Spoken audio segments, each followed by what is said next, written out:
Growth is everywhere. A tree grows from a seed to a plant. And the economy grows too. But how do we measure economic growth?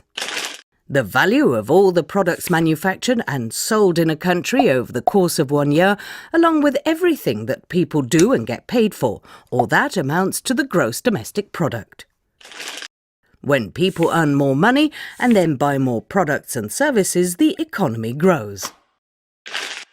Politicians also want to see the economy grow.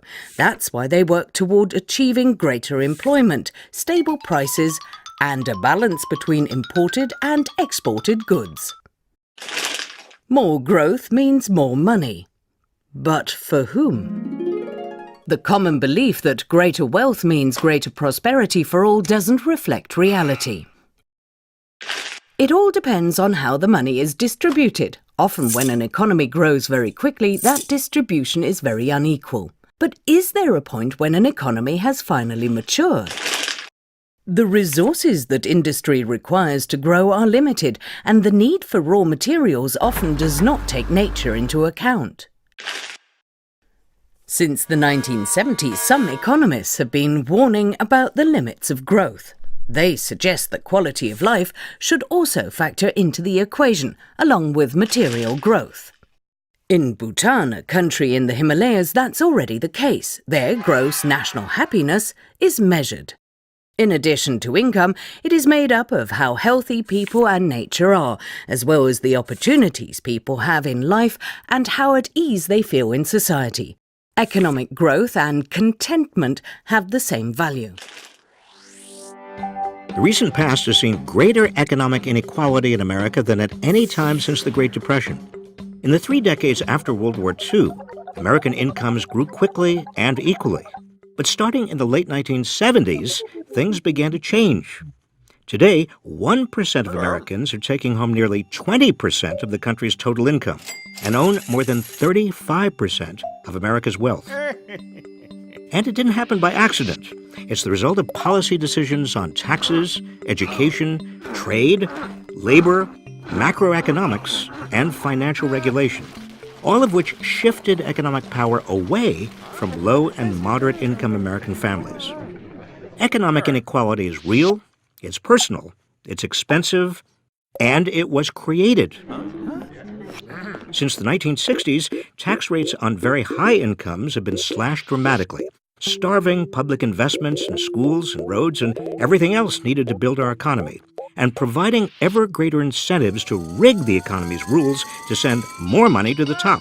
The laws we've created to govern globalization have protected corporate interests but done nothing for American workers. Instead, we've allowed workers' rights to be systematically dismantled, both here and abroad. All of this created the worst economic crisis since the 1930s. And we did it by allowing those with the most economic power to set the rules of our economy. It's continuing today. By the end of 2012, American workers' share of the economic pie was the lowest in more than half a century, while the share going to corporate profits was the highest on record. This isn't sustainable. We can't have a prosperous economy without a large and growing middle class. How have we got into a point where we can have high corporate profits when businesses can be doing so well, but the workers don't necessarily share in that prosperity? Well, this has been at least a 3-decade-long trend. Now, there are a whole bunch of reasons for that. Some of it has to do with technology and entire sectors being eliminated. Travel agents, bank tellers, a lot of middle management. A lot of it has to do with globalization. The rest of the world's catching up. Post-World War II, we had just some enormous structural advantages because our competitors had been devastated by war. And we had also made investments that put us ahead of the curve, whether in education or infrastructure. Those advantages went away at the same time as workers increasingly had less leverage because of changes in labor laws. A decade ago, robots still seemed pretty limited.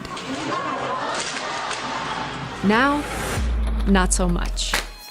And one of the reasons a lot of economists are skeptical about robots taking all the jobs is that we've heard that before.